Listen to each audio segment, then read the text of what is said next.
Hey everyone, welcome to our next episode of Coffee and Crypto. We have special guest Miles here with us again, head of research at Blu Ocean Games Guild. Reason I wanted to bring him on today was to talk about Million on Mars. And just to give a little background here, our game guild constantly is always researching new games, trying to figure out some of the best titles to get involved in. And Million on Mars has been gaining a lot of popularity, and the community has grown quite a bit over the last few months.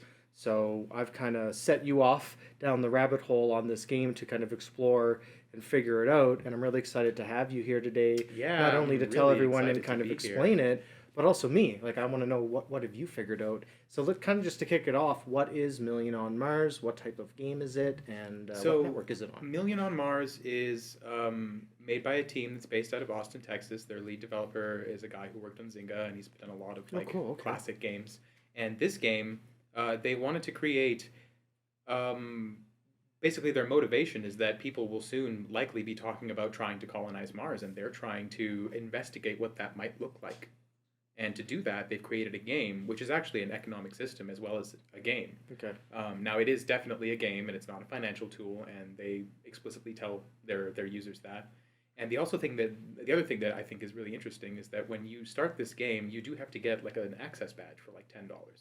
And they talk about this a lot. The reason why they've done this is because they don't want bots joining this game and micro trading it in order to make a profit. Okay. They want people to join this game and to play the game and participate in the game. And the game is effectively that you're just colonizing Mars. Now, there are two versions of the game. There's a Steam version of the game, and there's the Million on Mars Land Rush, which is the... What's the Steam version? Because that to me is like, Steam version of the game Steam? quite a bit. Now, Okay. I haven't had a chance to actually play it yet because I've been too busy playing the other version. But what I understand is that the Steam is like a pre-alpha where people can play without worrying about cryptocurrency or any real-world value. Okay, that makes sense. And they're testing out systems that would be running or based on, I guess, the topography of Mars. When you buy land in Million on Mars, your land is an actual section of land somewhere on the Mars topography based on their model of Mars that they've created. They've worked with people to create a really accurate model of Mars. Almost like Google Earth. Imagine exactly like that. Imagine Google Earth, but it's Mars. And it's obviously not as detailed as Google Earth is because that's how that works. But no, all the pieces of land that you might own or that you might operate on are all based on Mars topography. And in the Steam version of the game, there's a lot more three-dimensional representation of that. You're actually a person walking around on your 40-acre plot of land where you have buildings, and you're operating your buildings based on how much stamina you have as a person. Oh, okay. How much work can you get done in a day?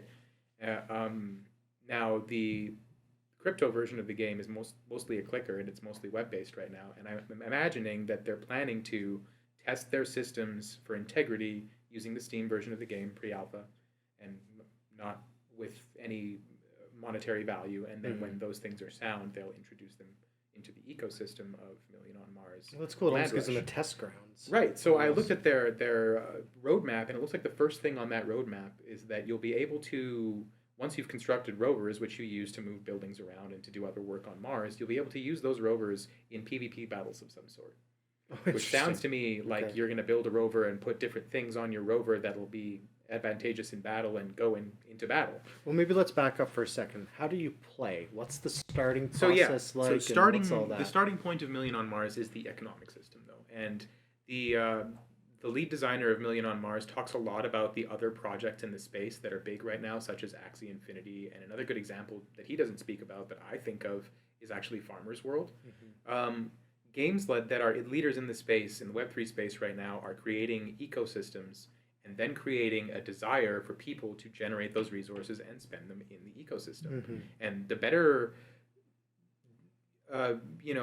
system that they have, the more sound of a system economically that they have, the more fair it will be when those stressors, those things that people actually want to use those tokens or those resources for, will be moderated. So I get you. So when you have a really great economic system like Farmer's World, now all you have to do is put something into that game that will make people go, oh, I want to spend my wood and my resources to build buildings to play some sort of a game or to do some sort of a thing. You need an incentive to reinvest. Exactly. You need an incentive or even to burn, you know what I mean? Yeah. A good example would be in the traditional play space. If you were playing a game that has stamina and you can only do so much work in a day and you want to get more stamina, generally they'll say, well, pay $5, we can give you more stamina. Yeah. Well, Million on Mars doesn't work that way. Million on Mars is entirely player driven. So if you want more stamina, you just have to wait and eat another snack. And Okay. you have to have food to eat a snack. To get food, you have to either grow it or do work for somebody to get money and buy food or something along those lines. So how do you have to participate start? in the economy? Do you start with a plot of land first? You and start then... as a person.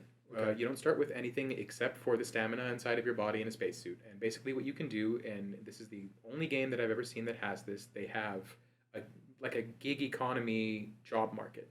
You can go, I want to do basic work of this type, and I'm willing to accept, 1 dusk per stamina as the pay that I want to accept for this job. Does anybody have a job for me to do? Oh, cool. And Okay. then they went a little bit further and they introduced specialities into the game. So now you can specialize in things like life science or like machining and engineering, and those people who have specialities and who are able to operate higher level tools and higher level buildings can now ask for more money for their labor. Oh, that's neat. So we have an actual model of the real labor market in a very rudimentary form, but with the actual base there. Oh, that's clever. If you learn and get expertise in a particular place, your expertise work will be worth more than basic work. Makes sense. You If know you what I mean? I get you, right? Okay. So then that creates the archetypes for people to own land and own buildings in order to have people just run them for them in order to make a profit.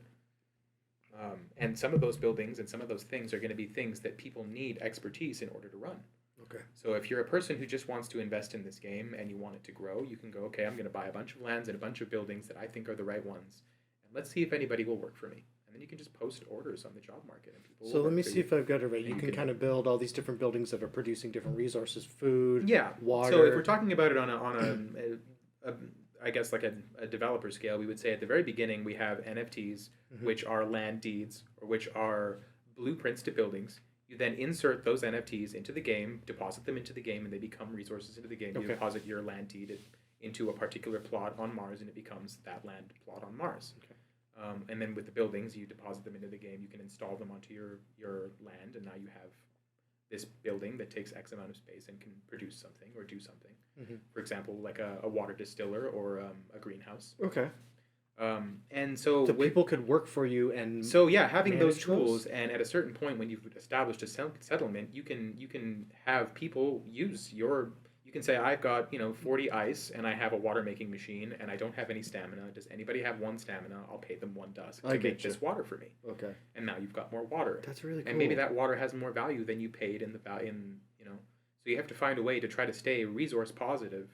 But then, of course, they're going to introduce things like rover battles and things like the ability to go onto other people's land and to conglomerate on pieces of land. And I don't know what more they have planned, but those will be the stressors that will have people wanting to spend their resources to maintain their settlements and to grow and to have. There'll be things to do on Mars. Now, what about these Martians that I've seen that just came out, which Yes. seems like they introduced all these characters now that you can buy, So- which seems separate from what the Yeah, I character did a little you bit are. of thinking about that, and I watched some of the basically YouTube videos where the developer speaks at different places, and what their I guess their bottleneck point for a person playing Million on Mars is that you'll never be a single person playing this game and have enough stamina to do all the work that you might own 50 pieces of land and you might have 50 water generators. You'll never have enough stamina in a day to scavenge 6 million pieces of ice and make all of that water. You'll eventually grow to a point where you'll have to You just can't. to give somebody else your work. What's the word Okay. I'm looking for? To delegate your work. There you go. So because of that, you have this economy that is player driven, but no one person can do everything, and everybody has to participate with each other in order to grow this economy. Okay. And because there's going to be topographical, like plots of land on Mars, and where you're going to be able to do stuff, people are really excited about that because you'll have this idea that you own this actual thing, and this is what Mars would look like, and this is how it would be if you were trying to. So now, because single players only have a limited amount of stamina, and people are having difficulty getting all of their work done in a day, and that's the way that the game works. These Martizens have been introduced. They're significant in the lore because they're in the image of people who appear in the story, which they are writing a book. I don't know if you know that they're writing a book. They're on No, their and 6th chapter. maybe let's talk about the lore after that, because that seems after this. But anyway, so these guys are significant to the lore. They appear, and they're one of a set of a particular character that might appear in their lore, and they have their own stamina based on their rarity. and can do work for So you. it's like another worker. So it's like a worker. It's an Okay. AI run worker that's owned by a player. So now you don't have to necessarily go ask for someone else's help and pay them dust. You could conglomerate some artisans and have them be your workforce. Nice. To do that, you'll have to house them. To house them, you need to Okay. create a settlement.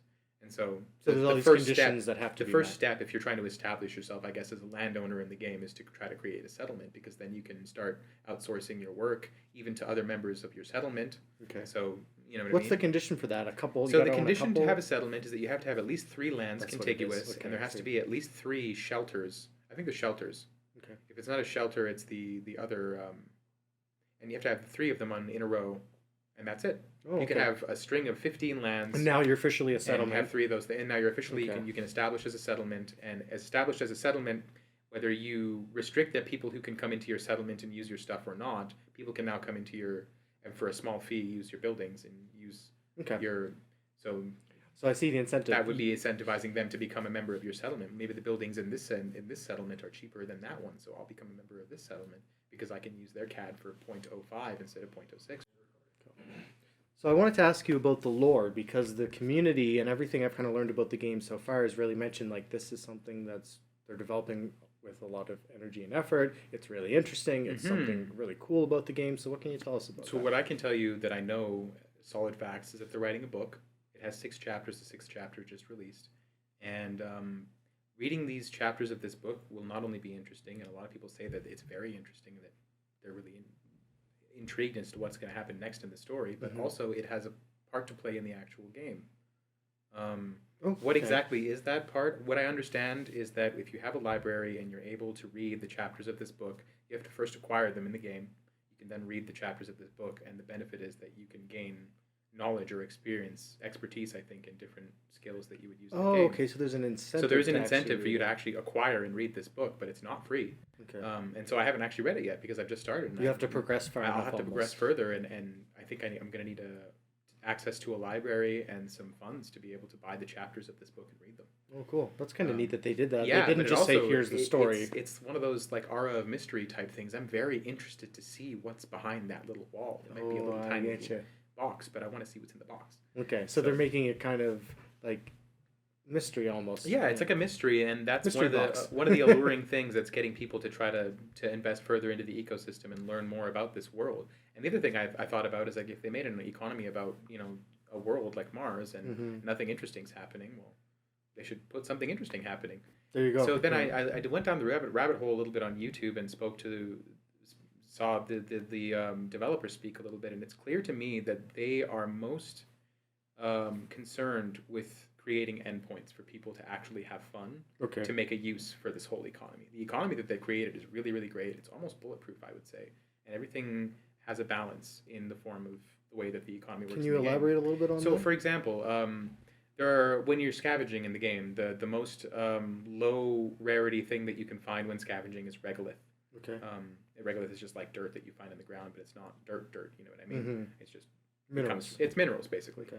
And then of course ice, and ice is just basically like dirt with ice in it that you then have to distill into water. Now the way that they're regulating the price of regolith, because it doesn't have a whole lot of uses. You can use it to make soil. Some people don't have the things necessary to make soil, so they would just be collecting regolith. It would just sit in there if they weren't making soil out of it. Okay. So they had to find more use cases for regolith in order to regulate its price. So they created a daily. Every week there's every day of the week there's a different daily mission that you can do, and one of the daily missions during the week is to deliver regolith, and the amount of rewards that you get is set. It's 1 to 2 dusk, which means that the value of regolith will never really go below 1 to 2 dusk, because then it would be very profitable for people to keep doing this mission. I see. Okay. So people will trade regolith and always have some regolith on hand in order to do that mission, and as a result, it maintains its value. What do we know about dusk? I don't really want to go down the ROI rabbit hole too much, but what do we know about like the token? What I and how know that's about dusk doing and the token is, imagine that we were establishing an actual colony on Mars, and they needed a currency in order, because they're not going to just take US dollars and use US dollars on Mars, you know what I mean? They're going to need their own currency. So if they established their own currency with which to trade their value and labor with, that's what dusk would be. Oh, You can, okay, cool. And the way that you can really find the value of dusk within the game without worrying about its price in Earth dollars is that when you start off in the game and you have nothing, if you post a work order and say, I want one dusk for each of my stamina. That's the minimum amount of dusk that you can get for each of your stamina. That's the basic amount that it asks you to post for basic work. You'll get 14 dusk for your 14 stamina, if that's how much stamina you've got. I think when you eat a snack, you get 16. So every day you'd be able to eat a snack, get 16 stamina, use your stamina to do work orders for a dusk apiece, and you're just doing odd jobs for anybody. They could be literally anything. And you'll make a small profit and be able to start your way in, if you want to be a landowner, maybe you can save dusk for a month and buy a land deed, and now you own a land and you can start producing instead of just being a worker, you know what I mean? And I know people are going to be curious about this too. What is kind of the earning potential? Have you figured that much well, about that? What I can tell you is that it is all calculatable because this game is an economy-based game. There are a lot of tools out there already made where people are calculating the ROI based on the real market value in Dusk. Yep. So there's like commodities. sheets the community's Yeah. building. So example, you start the game with some power cells, and let's say you use your power cells up to charge up the building. Well, an empty power cell is worth X amount of Dusk, and a full power cell is worth more.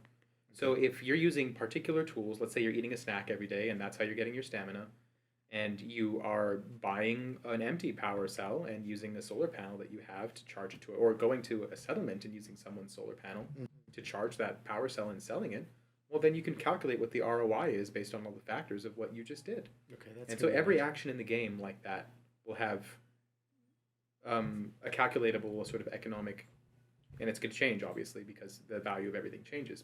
And as they introduce more recipes and more use cases for these things, and more stuff to do in the game, the value of those things will change, and there will always be recipes to help regulate them. So they've done a really good job at that. Okay. Well, it's interesting because kind of looking at it from the Game Guild perspective, especially during the bear market, what's going on right now, what we started to do was look at what's popular. Because I have this suspicion that when a lot of the liquidity comes back and things start to go on a run again, it's the most popular play-to-earn titles where the money's going to go first. That's absolutely a fact. And Million on Mars happens to be one of those titles where a lot of people are like, no, I'm really enjoying this. Like, this is a fun game. There's a great community.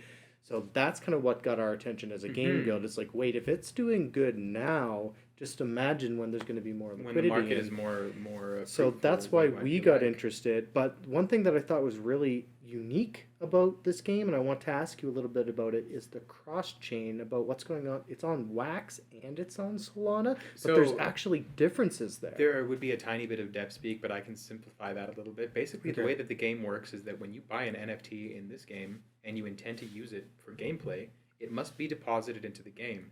Once it's deposited into the game, it's burnt. So if you buy a land deed and you go and claim a land plot in the game, you now have a land plot NFT, which is in the game. And that land deed has been burnt. You can't take it back out. You can't take it back out, but what you can do is list that land plot, which now exists, on the marketplace. In the game. In the game. Or you can list those land plots on the secondary market. Okay. Once it comes from Wax or Solana and into the game, both of those places are going to the same spot. Both of those assets might be from different chains and be programmed differently, but they both mean the same thing to Million on Mars. Okay. So if you buy a land deed on Wax, it would be the same as buying a land deed on on Solana or in Fractal if you can do that, because once you deposit them into the game, they're both going into Million on Mars. But the Martizens, I've noticed, are only on Solana. Yeah, so they launched Martizens on Solana. I have absolutely no idea why they weren't able to launch them on the Wax network. Okay. I haven't figured out the reason why that is yet, but what I do know is that when you get a Martizen and you want to use it in the game, you do have to do the same thing. You have to deposit it into the game. It becomes a part of the game. Yeah, I just thought that was interesting. I wonder if they maybe did it intentionally to promote the Solana aspect of the game, because you would almost think you could. It might be an exclusivity thing. It very well might be. Yeah, it's kind of neat. Okay, cool. Well, the other thing I'm thinking about too is like getting multiple people to play, because I think about it from the guild aspect. Is there any kind of scholar or lending system? Have they talked about that? So the reason why I have rushed to get settlement status is because while yes, we can indirectly work with each other as individual Martians in the game, the game does not promote people using multiple accounts. Yeah, they want one person. They want one authentic person per account, which is very important. But the other thing is that with the settlement system, we would have game programming, basically game systems in place to streamline the process of getting together as an actual group and staying together as a group. Okay. Whereas if we didn't have a settlement and we all each had our own lands in random spots, it would be very difficult for us to collaborate. Yeah, I think I even remember seeing a as shot of opposed to that. just Like, collaborating at random with the I, actual I ecosystem. don't know if you can just join a settlement, but I seen a picture of like a list Some of them of you can. The settlements. people who own the settlements get to decide who joins and who doesn't, I think. Oh, There cool. will be Okay. there are some settlements that anybody can join, there are some settlements that are limited to certain people, and there are some settlements that are invite only. Okay. I And think that's cool for promoting community, and obviously yeah, the guild angle. That's something we look for right away. Like when I go into a project, it's like, okay, this looks great. What are you doing for guilds? for me, How do there's you there's have lending three set super up? important factors. People like a really, really solid economy that they can take advantage of if they want to, that won't break on them, where the rules Mm-hmm. are set and everybody has a fair chance. And then on the backbone of that economy, you need B, some cool vanity.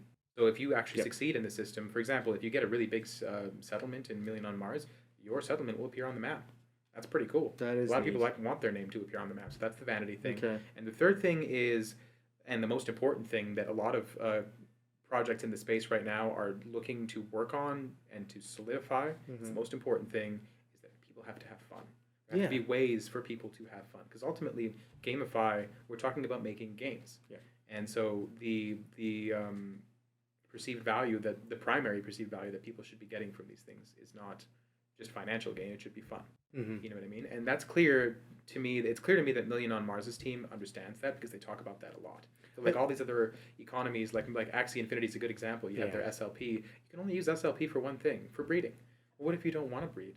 If there was a way for you to use SLP in order to change your deck up faster, or if there was a way for you to use SLP in order to More do something utility. vanity, yeah, then SLP would get burnt. People would want to do that, There'd be because a more lot of those value people in it. don't want to breed. So what are they going to do with that value? They have to have a place to put that value that's actually worth it to them. That's And good. Million on Mars is focusing on that. I think Well, that's it's great. like we're seeing these projects learn from all the ones in the past, which is great to see. Yeah, You know, exactly. and yeah, I'm definitely interested to see what happens once we get the settlement established, and Mhm. maybe kind of bringing in some other accounts and kind of seeing what that Yeah, looks we're like. on the way with that. It's not going to be long before there's a Blue Ocean Game Guild settlement on Mars. Nice, that's going to be exciting. Well, I really appreciate you spending some time coming here today, talking to us, introducing us to this game, and Yeah, just kind of thanks for having diving me down again. the rabbit hole. You know, I feel like at this point there's so many titles coming out and being developed. Half of our challenge is just kind of keeping up with them all, but I That's think a we're doing, fact, but I'll but be we're doing there. a good job, I'll right? be there. And kind of just identifying what some of those top projects are is part of your role and what we're Mhm. doing in the research division. That's right. And yeah, it's really exciting to see Million on Mars and kind of what they're doing. So maybe we can do a follow-up episode in kind of 3 months down the road. I would love that. There's That going to would be be a a lot lot of fun. things happening in that game. Yeah, and so we'll be a lot deeper, and there'll be new announcements and new changes That's to the right. game, and then other people can kind of see how maybe we're things have farther along. progressed. We can update people on how far we've come along in Yeah, our Mars exactly. journey. So thanks so much for your time today, and I appreciate everyone. Hopefully you found this educational, and of course we'll have the links to Million on Mars and all their information down below, so definitely check that out. And if you got any questions about the game, you can definitely join us in our Discord or leave a comment down below. And until next time, cheers.